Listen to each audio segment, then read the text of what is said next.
사랑하는 우리 아버지 하나님, 고맙습니다.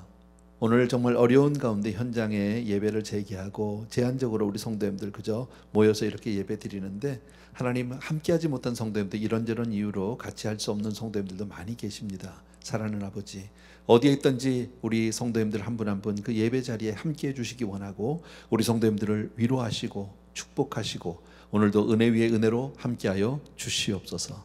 예수님 이름으로 기도합니다. 아멘, 아멘. 예.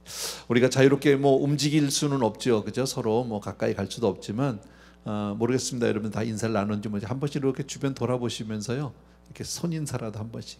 예, 사랑합니다. 반갑습니다. 너무 보고 싶었습니다. 예, 등등. 오케이. 지난주에 이어서 우리 계속 사사기 우리 그 기드온 이야기를 지금 하고 있는데, 오늘은 기드온의 그 후반부예요. 오늘 본문이 조금 길긴 한데 그 가운데 필요한 부분만 몇 군데 이렇게 좀 택해서 발췌해서 읽도록 하는데요. 제목이 한번 우리 집에서도 또 우리 현장에서도 같이 한번 우리 제목을 읽겠습니다. 다 같이 시작. 끝맺음을 잘못한 기드온. 이러면 안 되겠죠, 그죠? 사람이요, 좀 일을 잘 못하고 좀 실수하고 실패를 하다가도 마침이 좋아야 돼요, 그죠? 마침이. 저는 늘 그런 생각을 합니다. 젊었을 때는 좀 실수도 할 수 있어요. 고생도 할 수 있고요. 넘어질 수도 있어요. 그러나 노년기로 가면 안정적인 생활을 해야 하고 조금 여유가 있는 게 좋다라고 생각합니다. 노년기에 가서 고생하면 정말 인생이 힘들어지거든. 근데 오늘 이 기드온은 우리에게 그런 면에서 좀 좋지 못한 본이지만 우리를 한번 깨워주는, 경각심을 주는 그런 사건이라고 생각을 합니다. 7장 23절부터 25절인데요. 먼저 읽을 본문이, 제가 읽을 테니까 여러분들은 그냥 눈으로, 그냥 마음으로 같이 읽어주시면 됩니다. 제가 읽습니다. 이스라엘 사람들은 납달리와 아셀과 온 므낫세에서부터 부름을 받고 미디안을 추격하였더라. 우선 23절만을 본다면 이렇게 볼 수 있어요. 여러분들, 지금 지난주에 우리 기드온과 그 300명의 군사가 미디안 군사 13만 5천과 함께 전쟁을 벌린 것을 여러분이 아시죠? 정말 하나님의 도우심으로, 하나님의 은혜로 정말 대승을 거둡니다. 그러나 아직 끝난 게 아니에요. 12만 명 정도가 죽었어요. 그리고 나머지 미디안 군대 15,000명이 지금 도망가고 있는 중인데 지금 추격하는 거예요. 근데 23절에 보면 무슨 얘기가 나왔습니까? 거기 보면 이스라엘 사람들은 납달리와 아셀과 온 므낫세에서부터 부름을 받고 미디안을 추격했다. 그러니까 마지막 이 전쟁의 끝물, 마무리에서 이 이스라엘의 다른 지파들이 합세했던 것을 알 수 있어요. 그러니까 그렇게 대단히 중요한 내용은 아니지만 볼 수 있고요. 24절부터가 조금 중요합니다. 기드온이 사자들을 보내어 에브라임 온 산지로 두루다니게 하여 이르기를, 내려와서 미디안을 치고 그들을 앞질러 벳바라와 요단강에 이르는 수로를 점령하라 하매, 이에 에브라임 사람들이 다 모여 벳바라와 요단강에 이르는 수로를 점령하고 또 미디안의 두 방백 오렙과 스앱을 사로잡아 오렙은 오렙 바위에서 죽이고 스앱은 스앱 포도주 뜰에서 죽이고 미디안을 추격하였고 오렙과 스앱의 머리를 요단강 건너편에서 기드온에게 가져왔더라. 24절과 25절의 이야기는 무엇을 말씀하고 있느냐면 에브라임 지파의 이야기를 하고 있습니다. 그래서 에브라임 지파가 미디안하고 싸우게 될 때 얘기를 두 절이 조금 복잡하긴 한데 그냥 간단히 얘기하면요, 그곳에 미디안의 두 방백, 그러니까 지도자겠죠. 방백 두 사람이, 한 사람은 오렙, 한 사람은 스앱, 이런 사람인데 그들을 사로잡았고 그리고 그들을 각각 처형을 하고 머리를 잘라서 기드온에게 가져왔다. 이런 이야기예요, 여러분. 그런데 이제 문제가 생깁니다. 전쟁이 끝나고 나서 이제 전쟁이 끝났다고 볼 수 있죠. 거의 끝났는데 이때 에브라임이 불평을 하게 됩니다. 8장 1절이에요, 그 내용이. 1번 그렇게 써놨죠. 제가 불평하는 에브라임이라고 썼는데 1절입니다. 제가 읽겠습니다. 에브라임 사람들이 기드온에게 이르되, 내가 미디안과 싸우러 갈 때에 우리를 부르지 아니하였으니 우리를 이같이 대접하면 어찌 됨이냐 하고 그와 크게 다투는지라. 에브라임이 불평을 합니다. 뭐라고 불평을 합니까? 미디안하고 싸우러 갈 때 왜 처음부터 우리를 안 불렀어? 왜 이제 와서 맨 마지막에 와서 이제 와서 이게 뭐야? 우리 꼴이 끝에 와서 뭐 마치 마지막에 와서 숟가락 하나 얹은 것 같이 됐잖아. 우리식으로 요즘 말로 표현하면 뭐 이런 불평이라고 생각할 수 있어요. 자기들 무시당했다 그 얘기입니다. 쉽게 말하면요, 여러분. 예. 근데 참고로 에브라임은 이스라엘의 12지파 가운데서 가장 숫자가 많은 지파예요. 예. 그러니까 쉽게 말하면 제일 부자예요. 그 12지파 가운데서 제일 사람도 많고 이제 부자고 뭐 이런 지파다라고 할 수 있어요. 그래서 늘 자기들이 숫자가 많다는 이유 때문에 뭘 좀 나누고 이렇게 할 때 보면 항상 좀 문제를 일으켰던 지파가 바로 이 에브라임 지파인데, 참고로 오늘 찾아보진 않지만 여호수아기 17장에 보면 그런 내용이 나오거든요. 가나안을 정복하고 나서 여호수아가 그 지파들에게 이제 땅을 나누는 장면이에요. 땅을 나누는데 나눠줬어요. 그때 제비를 뽑아주잖아요, 그죠? 제비를 뽑는다는 건 뭡니까? 하나님의 뜻대로 골고루 분배를 하겠다, 그런 뜻이겠죠. 그래서 주면 사실 하나님의 뜻대로 분배가 되면 그냥 감사함으로 받는 거죠, 우리 입장에서는요, 그죠? 근데 에브라임이 화를 내요, 거기서요. 이게 뭐냐고, 우리가 지금 사람이 몇 명인데 이거 가지고 어떻게 우리가 있냐고. 그랬더니 여호수아가 그러냐고, 그럼 땅을 좀 더 줄게, 좀 더 줍니다. 그랬더니 또 불평을 하는 게 뭐냐면, 아니 거긴 이미 가나안 사람들이 다 있는 동네고 다 있는데 거기를 주면 우리가 무슨 소용이 있냐고 또 이렇게 불평을 하는 장면이 나옵니다. 여호수아기 17장에. 근데 참고로 보면 다른 지파들도 있잖아요, 그죠? 11지파가 있는데 나머지 지파들은 불평 안 합니다. 오히려 작은 지파들은 그냥 주는 대로 감사하는데 이 에브라임만 늘 보면 툴툴거립니다. 오늘도 바로 그런 얘기예요. 왜 우리를 이제 불러가지고 왜 마지막에 이제 불러서 사람만 이렇게 곤란하게 만들어? 근데 이런 모습은 우리가 사회생활을 하거나 교회생활을 하는데도 간혹 볼 수 있는 모습이에요. 예를 든다면 뭐 이런 거겠죠, 여러분. 일이 잘 될 때, 꼭 안 될 때는 괜찮아. 일이 잘 안 되고 이럴 때는 누구 탓해 버리면 돼요. 막 그 사람 때문에 망했어 뭐 이럴 수도 있는데, 일이 잘 되면 이제 꼭 그러는 거죠. 자기를 왜 처음부터 여기 하지 않아 가지고 자기를 안 알아줬다, 왜 영광을 자기가 받을 수 없게 만드느냐, 뭐 이런 거죠. 뭐 얘기는 복잡한데 한마디로 쉽게 얘기하면 이거예요. 사람은 다 인정받고 싶어 한다. 우린 다 똑같은 거 아니에요, 여러분? 알아주면 좋아하잖아. 알아줘서 싫어하는 사람은 아무도 없어요. 그래서 오래전에 제가 그 세미나를 뭐 이렇게 다니기도 하고 그랬을 때, 제가 그때 그 미국 목사님인데 유명한 분이죠, 존 맥스웰이라고, 아주 리더십의 그 강의에 대해서는 아주 탁월한 분이세요.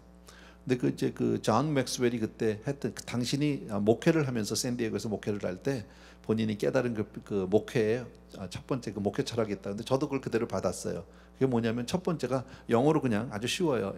Everybody wants to be somebody. 뭐 어려운 얘기 아니에요. 우리말로 저는 이렇게 해석했어요. 알아주면 좋아한다. 누구든지 인정받고 싶어한다. 뭐 이런 말이겠죠. Everybody wants to be somebody. 누구나 다. 그래서 이제 목회자들이 목회를 하면은 성도님들의 이름을 기억하려고 하고 그분들의 사정을 알려고 하고 아이들 이름도 하는 이유는 다 인정해주고 알아주기 위한 거예요, 여러분. 그죠? 근데 우리가 교회 생활 하다 보면 간혹 이런 분들이 있거든요. 꼭 자기가 모든 일을 주관해야 되고, 자기가 꼭 앞서서 해야 되고, 자기가 나서야 되고, 뭐든지 자기 뜻대로 되고, 뭐 이런 분들이 가끔 있어요. 사회에도 있고요, 여러분. 근데 저는 교회에서 이렇게 생각해요.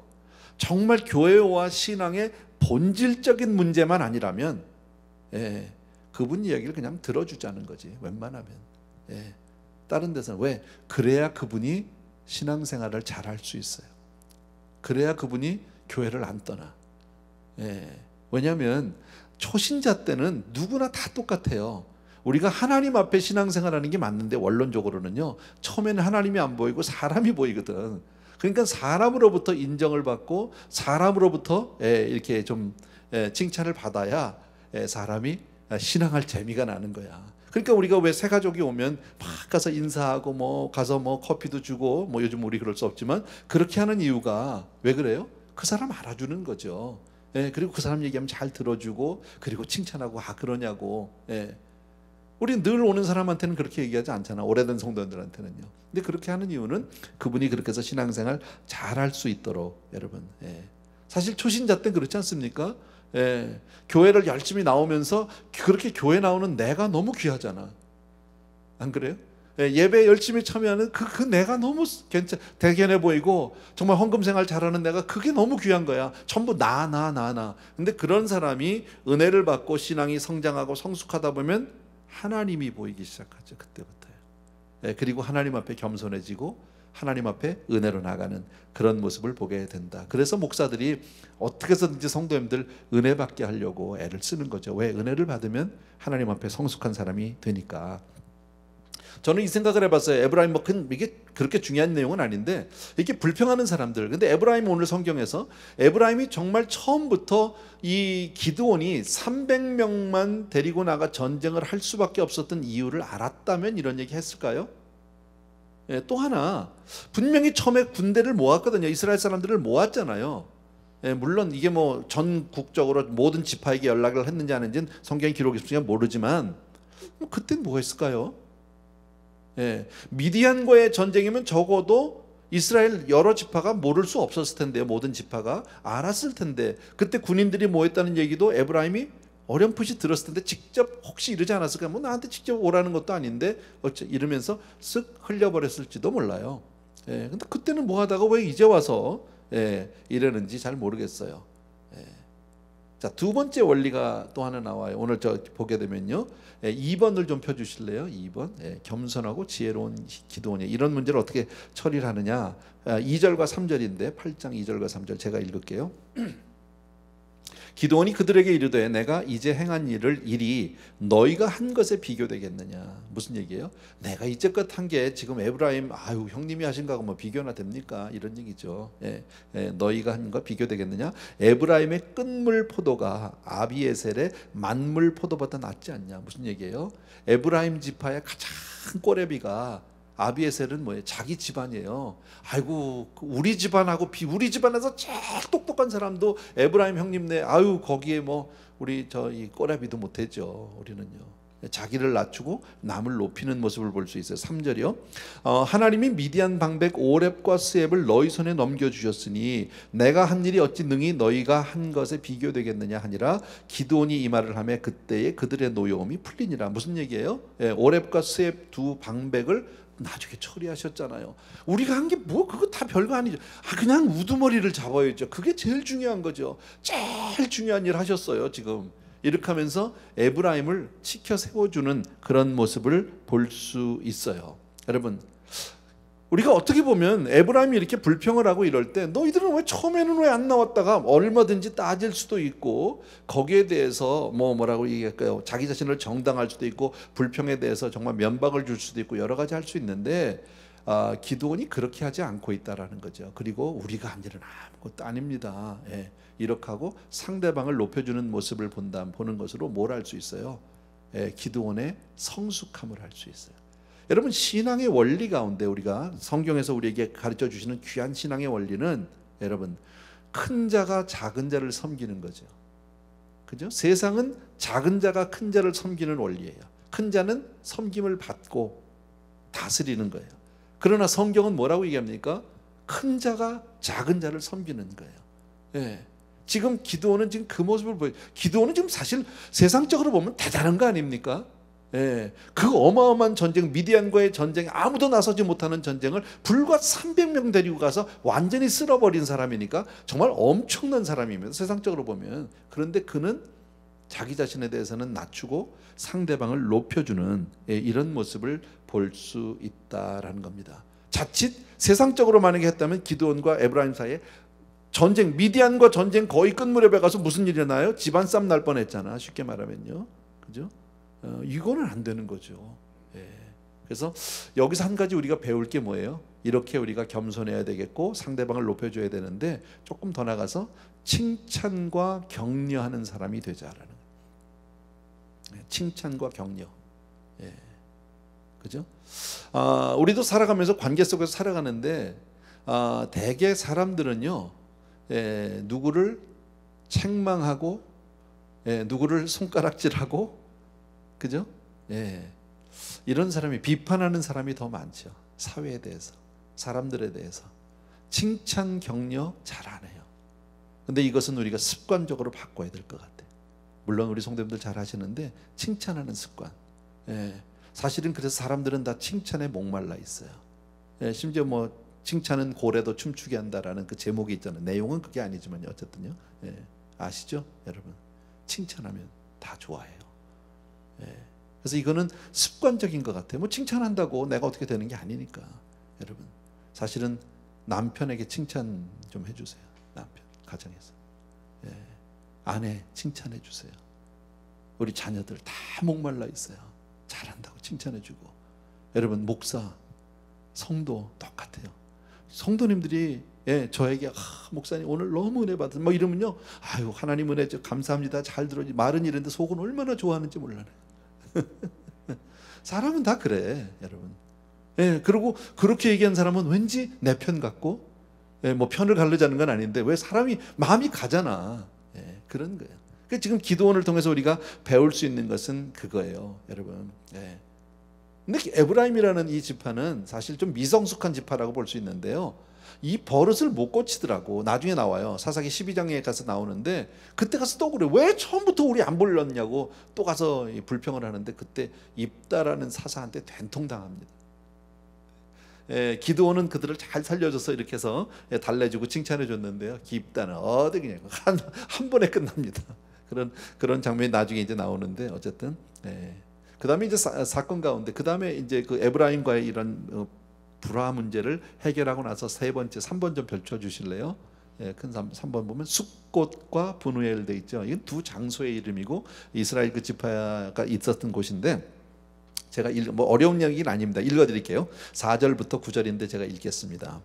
기드온과 그와 함께 한 자 300명이 요단강에 이르러 건너고 비록 피곤하나 추격하며, 그가 숫곳 사람들에게 이르되 나를 따르는 백성이 피곤하니 청하건대 그들에게 떡덩이를 주라. 나는 미디안의 왕들인 세바와 살문나의 뒤를 추격하고 있노라 하니, 숫곳의 방백들이 이르되 세바와 살문나의 손이 지금 내 손 안에 있다는 거냐?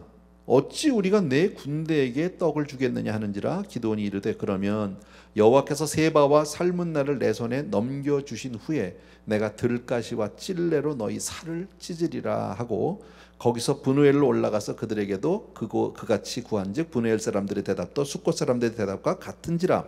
기드온이 또 분우엘 사람들에게 말하여 이르되 내가 평안히 돌아올 때에 이 망대를 헐리라 하니라. 뭐 이런 얘기인데 어려운 얘기는 아니에요. 자, 에브라임과의 문제를 잘 해결했어요. 그런데 아직 미디안 군대가 13만 5천 중에서 12만이 죽었고 15,000명은 지금 도망가는 중입니다. 자, 그런데 기드온과 300명의 군사가 지금 그 15,000명을 추격하고 있는 거예요. 이게 대단한 거죠. 근데 지쳤겠죠. 물론 하나님이 역사하셨고 서로 칼로 서로 자기들끼리 죽이고 했지만 그 가운데 300명이 또 한 일이 있을 거 아닙니까? 얼마나 피곤하고 지쳤겠습니까? 먹지도 못하고. 그러니까 숫곳이니까 같은 동네, 우리로 말하면 뭐 다른 교구야, 쉽게 말하면요. 갔어. 그래서 좀 먹을 거 조금 주시라고, 너무 피곤하니까. 그럼 못 주겠다는 거예요, 이쪽에서. 왜? 15,000명이 있는데 니네가 뭐 언제 15,000명 다 이긴 거야? 만약에 얘네가 이기면, 미디안이 이기면 나중에 그 후환이 두려워서 못 주겠다는 거죠, 쉽게 말하면요. 세상적으로 생각하면 맞을 수 있어요. 여호수아가 화가 났어요. 내가 가서 이기고 돌아올 때 너희들을 가시와 찔레로 이렇게 찢겠다. 또 분우엘 가니까 똑같이 거기도 거절당해서 두 거절당한 이야기를 하고 있습니다. 결국 10절 이하를 보게 되면요, 이때 세바와 살문나가 갈골에 있는데, 갈골이라는 지역이에요. 그 세바와 살문나는 미디안의 두 왕이라고 그랬죠. 왕. 근데 동방 사람의 모든 군대 중에 칼든 자 12만 명이 죽었고, 이미 죽었다고 그랬죠. 그 남은 자 15,000명 가량은 그들을 따라와서 거기에 있었더라. 그러니까 15,000명이 갈골이라는 곳에 가서 지금 다 피해 있고 지금 도망와 있는 그런 장면입니다. 11절, 적군이 안심하고 있는 중에 기드온이 노바와 욕바 동쪽 장막에 거주하는 자의 길로 올라가서 그 적진을 치니, 어쨌든 기드온이 그들이 가서 이제 한숨 좀 돌렸네, 겨우 이제 피했네, 그리고 15,000명이 쉬고 있는데 기드온이 가서 그냥 그 기세로 몰아붙였다는 거죠. 300명이요. 12절에 세바와 살문나가 도망하는지라 기드온이 그들의 뒤를 추격하여 미디안 두 왕 세바와 살문나를 사로잡고 그 온 진영을 격파하니라. 그래서 두 왕을 그냥 잡아버렸어. 완전히 하나님께서 승리를 주시면 이렇게 끝까지 이기는 줄로 믿습니다. 13절에 요아스의 아들 기드온이 헤레스 비탈 전장에서 돌아오다가 숫곳 사람 중 한 소년을 잡아 그를 신문하매. 이건 지금 뭐냐면 이제 전쟁에서 이겼잖아요. 두 왕을 잡았잖아요. 돌아오면서 오는데 숫곳, 아까 나왔죠. 브누엘이라는 곳 나왔죠. 숫곳에 있는 한 소년을 붙잡고 이제 야 너희 지도자들 다 어디 가서 숨었어. 지금 이런 소문을 듣고 지도자들이 어떻게 되겠습니까? 자기들이 잘 못해줬잖아. 기드온에게 올 때 다 자기들에게 해를 한다고 그랬으니까 원수를 복수하겠다고 그랬으니까 다 숨었던 것 같아. 그래서 이 소년에게 명단을 쭉 봤습니다. 어디 숨었는지. 그래서 77명 이름과 그들이 어디 있는지를 보게 됩니다. 숫곳의 방백들과 장로들 77명을 그에게 적어준지라. 15절에 기드온이 숫곳 사람들에게 이르라 말하되 너희가 전에 나를 희롱하여 이르기를 세바와 살문나의 손이 지금 내 손 안에 있는 거냐? 어찌 우리가 내 피곤한 사람들에게 떡을 주겠느냐 한 그 세바와 살문나를 봐라. 그거죠. 16절 그 성읍의 장로들을 붙잡아 들가시와 찔레로 숫곳 사람들을 징벌하고 분우엘 망대를 헐며 그 성읍 사람들을 죽이니라. 지금 와서 똑같이 와서 그렇게 한 거죠. 뭐 이런 내용들입니다. 자 20절 넘어가겠습니다. 20절 이제 잡아왔잖아. 아까 그 두 왕을 잡았죠. 미디안의 두 왕을요. 그리고 나서 20절 보면 그의 맏아들 여델에게 이르되, 이거는 그는 누구냐면은 기드온의 아들입니다. 기드온의 맏아들 여델에게 이르되 일어나 그들을 죽이라 하였으나 그 소년이 그의 칼을 빼지 못하였으니 이는 아직 어려서 두려워함이로라. 두 적장을 데려다가 자기 아들에게 이제 저놈들을 처형을 시키라고 그랬는데 떨려서 못하는 거지. 아직 어렸다고 그래요. 21절 보니까 세바와 살문나가 이르되 내가 일어나 우리를 치라. 차라리 네 손으로 죽여달라고 기드온에게 부탁을 하죠. 사람이 어떠하면 그의 힘도 그러하니라 하니 기드온이 일어나 세바와 살문나를 죽이고 그들의 낙타목에 있던 초승달 장식들을 떼어서 가지니라. 요게 조금 야릇합니다. 요 구절이요. 이제 요그 뒤에 얘기하고 연결이 되는데 지금 보면 자 죽인 것까지는 괜찮아요. 잘 죽였어요. 자 이제 미디안과의 전쟁은 이걸로 끝난 거죠. 왕들을 죽였으니까. 근데 다 죽였는데 기드온이 일어나서 세바와 살문나 죽이고까지는 괜찮아요. 근데 문제가 뭐예요? 그들의 낙타 목에 있던 초승달 장식들을 떼어서 자기가 가졌어요. 어떤 전리품을 취했다는 것을 살짝 이야기를 합니다. 자 어쨌든 이러고 나니까 이스라엘 사람들 백성들의 입장에서 보면 어떨까요?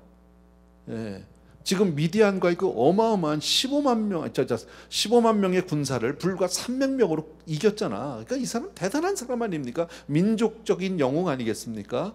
그잖아요. 그러니까 사람들이 몰려와서 왕이 되어달라고 얘기합니다. 기드온에게 이스라엘 민족의 왕이 되어달라고, 그리고 당신의 아들도 우리를 다스려주고 당신의 손자들도 자자손손 우리를 다스려달라고 하는 장면이 22절부터 나오는데 제가 그냥 읽을게요. 그때 이스라엘 사람들이 기드온에게 이르되 당신이 우리를 미디안의 손에서 구원하셨으니 당신과 당신의 아들과 당신의 손자가 우리를 다스리소서 하는지라. 그랬더니 23절에 기드온이 그들에게 이르되 내가 너희를 다스리지 아니하겠고 나의 아들도 너희를 다스리지 아니할 것이요 여호와께서 너희를 다스리시리라 하니라. 잘한 대답일까요? 못한 대답일까요? 뭐 마스크 다 쓰고 있으니까 대답하는지 안 하는지 난 몰라. 잘한 거죠. 그죠? 오직 하나님께서 너희를 다스리시리라. 여기까지는 너무 잘했어요. 여기까지는요. 근데 문제가 있어요. 24절부터요. 왕이 되어달라는 백성들의 청을 거절했잖아요. 기드온이요. 5번 펴주세요. 5번. 금 에봇을 만든 기드온이 그 다음에 요게 문제인 거예요. 자 24절부터 27절을 제가 읽을게요. 기드온이 또 그들에게 이르되, 자 왕이 되달라는 청은 거절을 했는데 그 다음에 24절부터 기드온이 그들에게 이르되 내가 너희에게 요청할 일이 있으니 너희는 각기 탈취한 귀걸이를 내게 줄지니라 하였으니 이는 그들이 이스마엘 사람들이므로 금 귀걸이가 있었음이라. 무리가 대답하되 우리가 즐거이 드리리다 하고 겉옷을 펴고 각기 탈취한 금 귀걸이를 그 가운데 던지니. 생각해 보세요. 왕으로 모시려고 그래서 추대하려고 그래서 왕으로 대대서. 그런데 그거 안 하겠다고. 그런데 아까 끝나면서 그 두 왕 세바와 살문나를 죽이고 나서 낙타 목에 있었던 그 장식을 취했다고 그랬잖아요. 뭔가 사적인 개인적인 욕심, 물욕이 있다는 걸 살짝 볼 수 있었다는 거예요. 그리고 나서 왕은 안 하는데 너희들 이렇게 해서 지금 이번에 미디안 군대를 다 이기면서 그 전리품들을 다 탈취했잖아. 그거 좀 줄 수 있겠어? 금귀고리를. 이렇게 된 거죠. 아, 그만 주겠습니까? 왕으로 모시려고 했는데, 아이고 딜이죠. 그까짓 게 뭐라고. 그냥 겉옷을 저기다 막 쏟아 붓기 시작을 한 거예요. 예, 돈이 들어왔어. 예. 자, 이게 문제예요, 여러분. 사람이 은혜를 받고 복을 받으면 하나님 앞에 더 엎드려야 돼. 이거 모르는 사람은 아무도 없어요. 우리 다 알아요. 쉽게 말하면 어려워요. 힘들어요. 젊어서 막 힘들고 아프고 뭐 잡도 없고 뭐 살기가 경제적으로 힘들어. 그럴 때 하나님 앞에 엎드리는 거는 그리 어려운 일이 아니에요. 근데 하나님이 복을 주셨어요. 예. 은혜를 받았어요. 여유가 생겼어요. 예. 그럴수록 더 우리가 하나님을 의지해야 되죠. 그죠? 예. 고개 끄덕이라도 한번 해봐. 대답을 못하면. 예. 그럴수록 우리가 더 엎드려야 돼. 그럴수록 우리가 더 하나님의 은혜를 구하고 더 기도해야 돼. 다 맞아. 근데 그렇게 돼요? 안 돼요? 안 돼요. 그게 우리라고. 여러분, 기드온이라는 사람을 우리가 처음부터 보면, 기드온 너무 유명한 사람이 잘 알잖아. 처음에 기드온이 나타났을 때 기드온은 용감한 사람이 아니에요. 그거 아시죠? 그죠? 왜? 타작을 포도즙틀에서 숨어서 하다가 걸린 사람이야. 여러분, 대놓고 일을 못해서 두려워서 포도즙들에서 이렇게 조금씩 이렇게 타작을 하고 있었던 사람이거든. 근데 천사가 찾아와서 뭐라고 얘기합니까? 하나님의 큰 용사라고 얘기할 때 받아들일 수 없었어요. 그래서 그거 확인해서 하나님 앞에 제물을 드리고 막 불이 나와서 태우고, 그죠? 그리고 나서 하나님이 그에게 명령을 줬죠. 그 아버지 집에 있는 바알의 제단과 아세라상을 가서 다 없애라고 그랬잖아. 그때 기드온이 어떻게 했죠? 밤에 가서 했어요. 몰래 했어요. 왜? 두려우니까, 낮에 하면 무서우니까.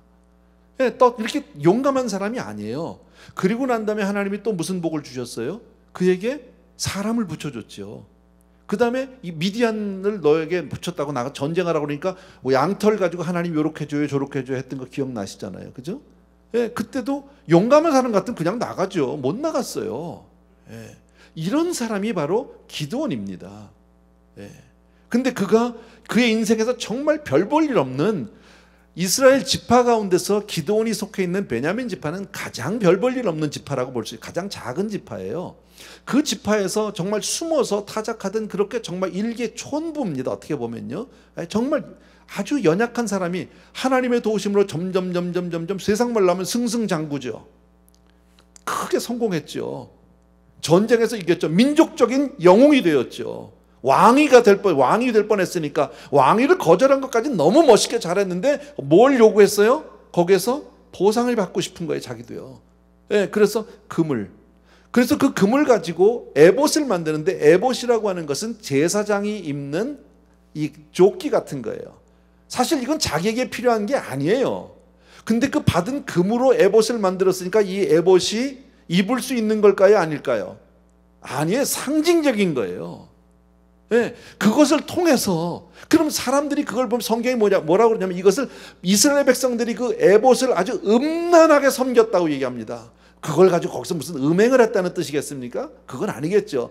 하나님을 잊고 그거를 높이기 시작했다라는 거죠. 왜? 그걸 볼 때마다 사람들이 뭐라고 그랬어요? 이게 무슨 에봇인지 알아? 그 기드온이 있잖아, 그분. 그 영혼, 그 대단한 분이잖아, 그분이 불과 300명 데리고 가서 15만 명을 끝냈어, 그냥 한 번에. 그리고 마지막 그 두 왕까지 막 잡아다가 우리가 처형하는 것도 다 봤거든. 뭐 이러면서 그때 그것을 기념하기 위해서 만든 에봇이 바로 이 에봇이야. 이건 보통 에봇이 아니야. 사람들이 가서 하나님보다 그쪽을 섬기기 시작을 하는 거죠. 여러분, 이게 문제인 거죠.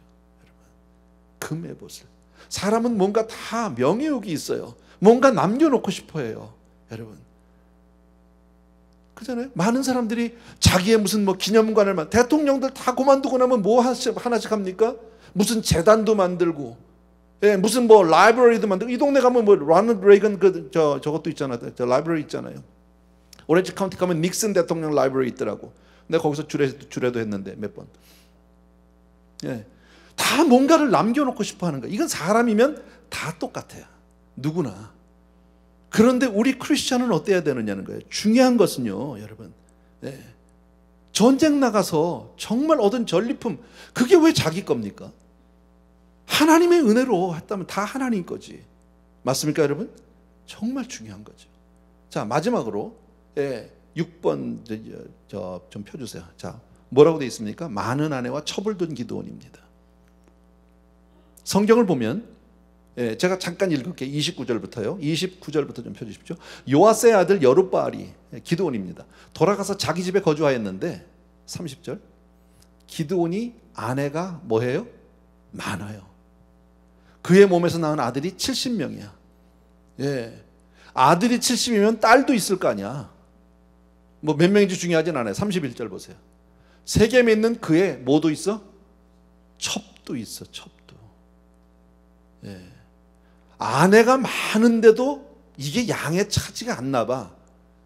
뭐 해보질 못해서 난 모르겠어. 근데 그런 것 같아. 첩도 아들을 또 낳네. 그 이름이 아비멜렉이야. 얘가 화근이야. 나중에 나와요. 아비멜렉이. 얘가 화근이라고. 자, 저는 이 이야기를 가지고 아까 6번 좀 펴주세요. 6번이요. 6번 큰 이유가 많은 아내와 첩을 둔 기드온이랬잖아. 저는 여기다 괄호 열고 이렇게 하고 싶어요. 자기관리 실패. 여러분, 많은 유명한 사람들이, 많은 성공자들이 어디서 넘어집니까? 자기관리에서 넘어집니다. 수많은 유명인들, 정치인들, 그 유명한 운동선수들, 유명한 그 무슨 영화배우들 등등 그 수많은 유명인들이 무엇 때문에 넘어집니까? 대부분 다 자기관리에서 넘어집니다. 근데 그 사람들만 넘어지느냐? 그 사람들은 유명한 사람이라 다 잘 보이고 드러났을 뿐이죠. 사람은 다 비슷해. 여러분, 우리가 흔히 듣던, 요즘에 그런 말 잘 쓰지도 않지만요, 중년의 위기라는 말이 있죠. 여러분, 젊어서 바쁘고 힘들고 그냥 둘이서 막 그냥 원베드룸 아파트에서 이렇게 살 때는요, 바람 필 시간이 없어. 그런 생각 안 해. 여러분, 그냥 둘이 그냥 없어도 그냥 라면 끓여 먹으면서도 그냥 행복하고 좋아. 근데 조금씩 여유가 생겼어. 집도 하나 샀어. 차도 있고 뭐 좋은 차가 생겼어. 뭐 회사도 하나, 자기 비즈니스도 하나 생겼어. 살만하거든. 여유도 좀 생겼어. 사회적인 지위도 생기고. 그러면 위기가 온다고. 자기 관리가 안 되는 거예요. 여러분, 신앙생활도요, 젊어서 처음에 막 할 때는 괜찮아.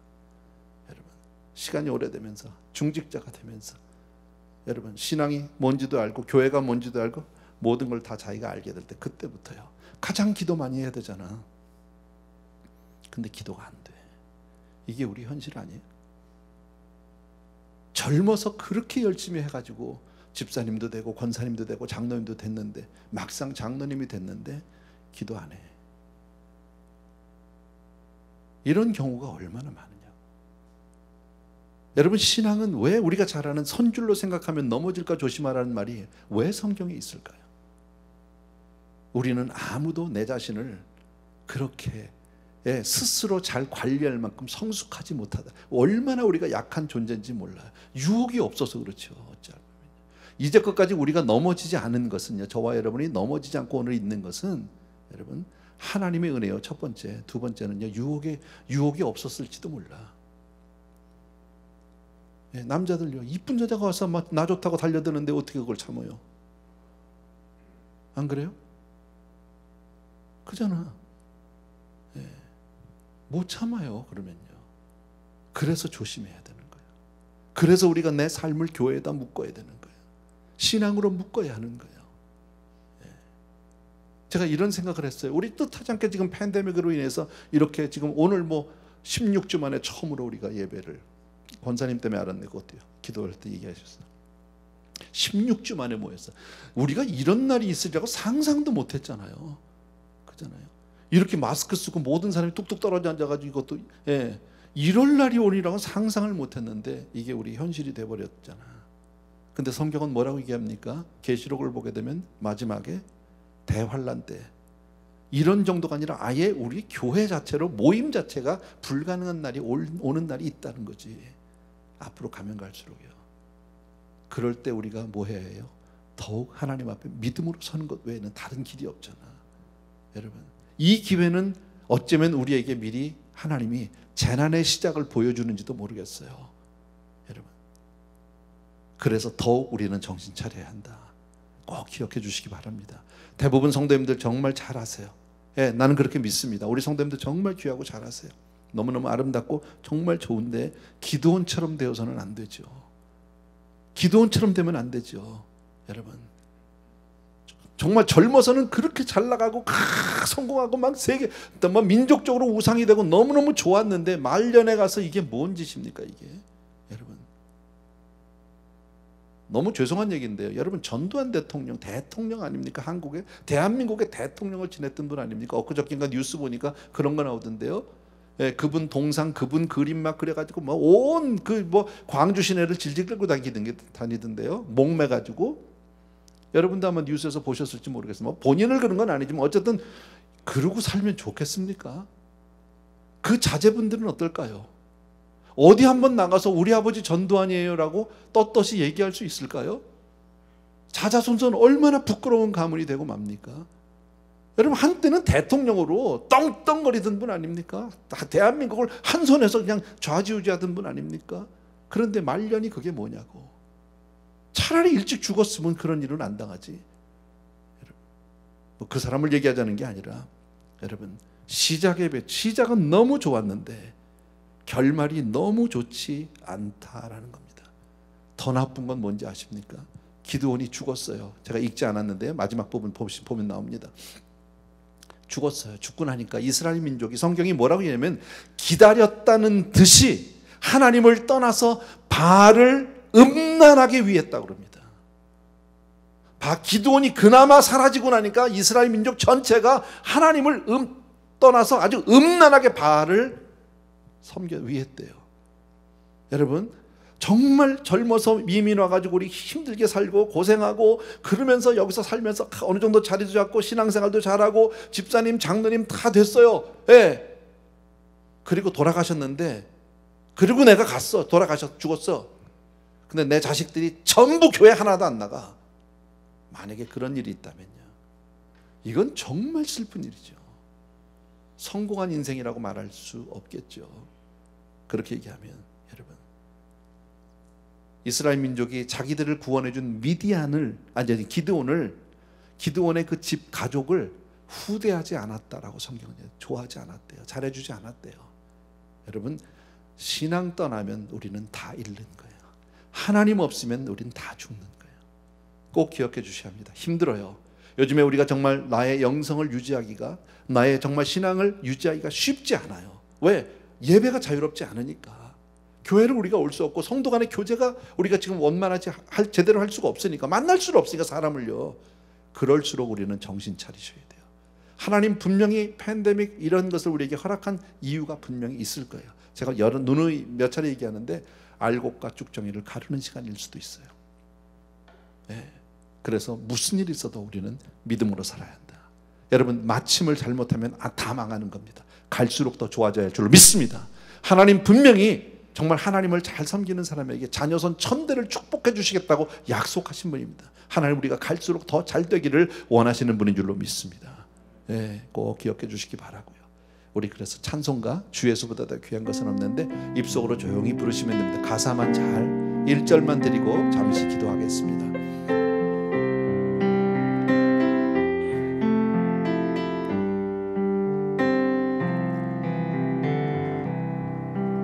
주 예수보다도 귀한 것은 없네. 이 세상 부귀와 바꿀 수 없네. 영축을 내 대신 돌아가신 그 놀라운 사랑 잊지 못해.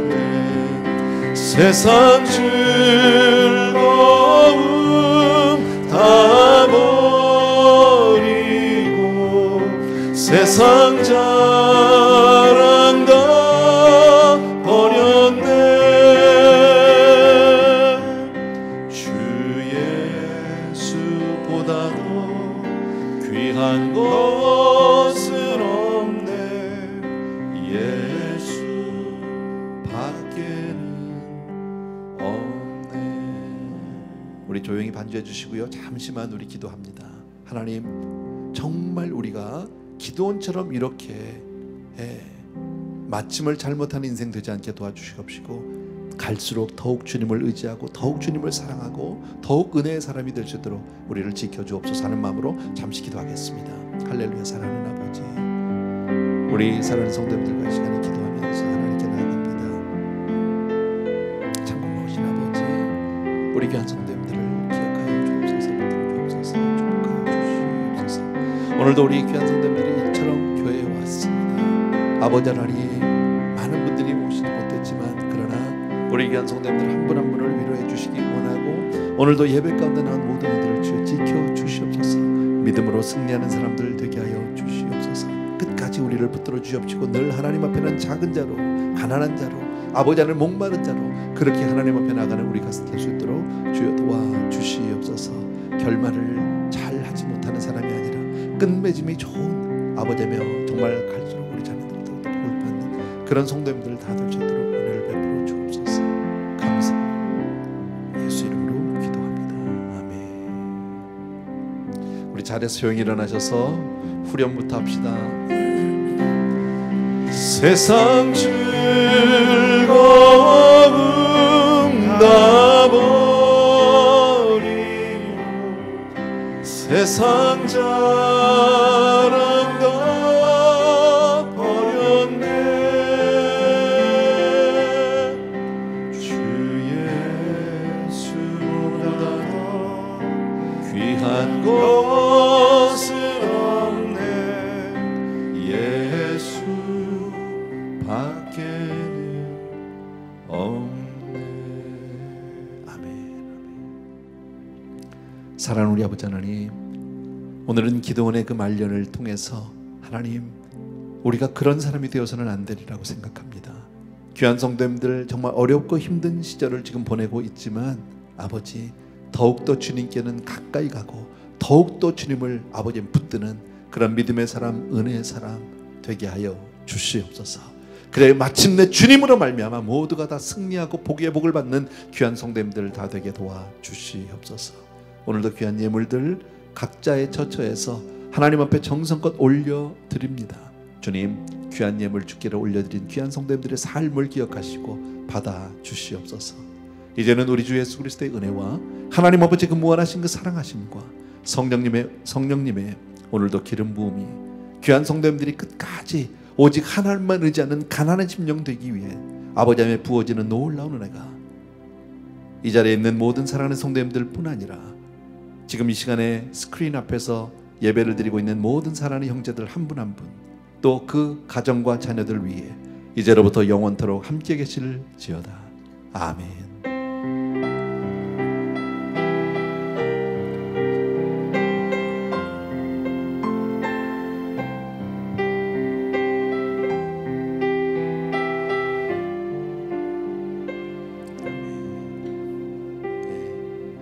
예배 마쳤고요. 이렇게 여러분들 얼굴 한 자리에서 뵈서 너무 감사하고, 나가는 문은 뒤쪽이에요.